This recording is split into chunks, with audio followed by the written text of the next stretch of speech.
When African Americans were first dropped off from the slave ships, we said, okay, what do we need to do to be accepted by the dominant society? We were told, well, if you change your name from those African names, we'll accept you then. So African people said, okay, we'll change our names. Can we be accepted? They said, well, no, not quite, because now you're using that voodoo and that African religion. If you take on our religion, then we'll accept you. So black people said, well, that's not a problem. I mean, we're familiar with Christianity because we have a version of that in Africa. The whole European Jesus thing, that's a new thing for us. But if you'll accept us and you'll lay off the racism, no problem. We'll be better Christians than you. Can we be accepted? The dominant society said, well, no, not quite, because now that African voodoo is still there, so maybe if you weren't so lazy, we'll accept you. So black people said, okay, well, we're slaves. Nobody works harder than a slave. We pick all this cotton, we do all this work. Nobody works harder than us. Can we be accepted?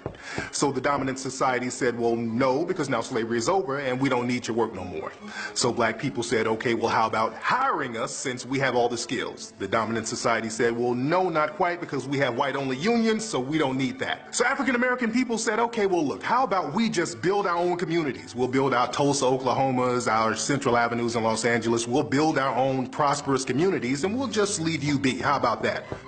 The dominant society said, well, no, you can't do that, because now you're making a little more money than us, and now you're becoming a threat, so we're going to burn those little communities down.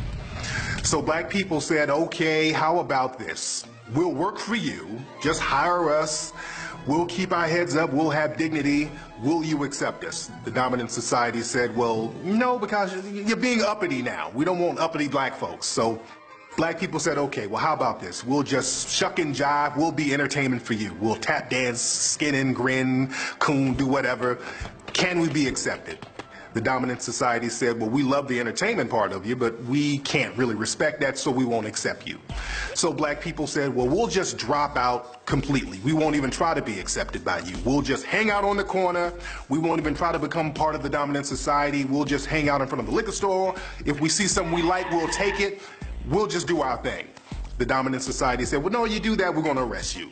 So black people said, okay, well, how about we just go in the house? We'll just get crumbs from you. We'll just stay in the house and watch TV, because that way we can escape racism.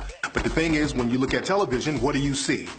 Negative image, negative image, negative image, negative image of African American people. So the bottom line is there are no rules for the dominant society to accept black people as a whole. All the rules are there to keep you marginalized. And that brings us to rule number one. Keep people confused as to what racism is.